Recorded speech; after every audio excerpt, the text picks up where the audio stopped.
Dans ma semaine Blue Sky, je dissèque un rapport parlementaire consacré à l'épargne populaire et des classes moyennes qui nous dit ceci. Mais qui défend donc les intérêts des épargnants des classes moyennes et populaires françaises?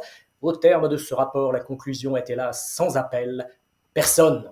Les rapporteurs ont fait semblant de découvrir que les taux d'intérêt des produits d'épargne administrés ne protégeaient plus de l'inflation et ils font 19 recommandations dont certaines sont particulièrement savoureuses. Par exemple, ne pas augmenter la rémunération des banques pour la gestion du livret A et à terme la supprimer, ou obliger les banques à proposer le meilleur placement d'épargne aux personnes et aux ménages, ou garantir à l'épargne réglementée un niveau de rémunération la protégeant de l'érosion monétaire.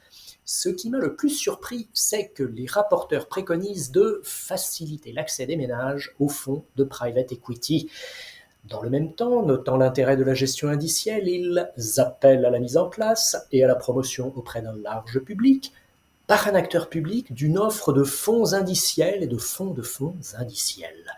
Cet acteur public serait la Caisse des dépôts et consignations. Diantre, pourquoi la CDC alors qu'il existe des fournisseurs de produits indiciels à bas coût, dont un acteur français de poids, Amundi? Mystère. eToro, acteur phare de l'écosystème du trading, promoteur du degré zéro de l'investissement qu'est le copy trading, crée une filiale en France pour distribuer un contrat d'assurance vie plutôt cher et un PER plutôt pas cher. De plus en plus d'acteurs étrangers du courtage en ligne permettent à leurs clients en France d'ouvrir des PEA, Interactive Brokers, Saxo, Trade Republic ou encore Shares, qui est français, et maintenant de souscrire à un contrat d'assurance vie. Le marché français du courtage, qui a longtemps roupillé, semble être devenu très attractif. Tant mieux, ce regain de concurrence va peut-être aiguillonner les acteurs locaux historiques.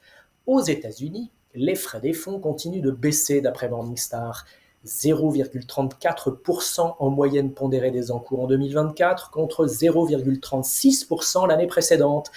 C'est 0,59% pour les fonds gérés activement et 0,11% pour les fonds indiciels. À fin avril, toujours selon Morningstar, les fonds indiciels pesaient 53% des encours des fonds de long terme qui excluent les fonds monétaires. Dans la catégorie reine, celle des actions aux États-Unis, leur part des encours était de 64%. La solution pour l'épargne populaire en France, c'est à mon avis plus la gestion indicielle à bas coût que les actifs privés. Bonne lecture et bonne semaine.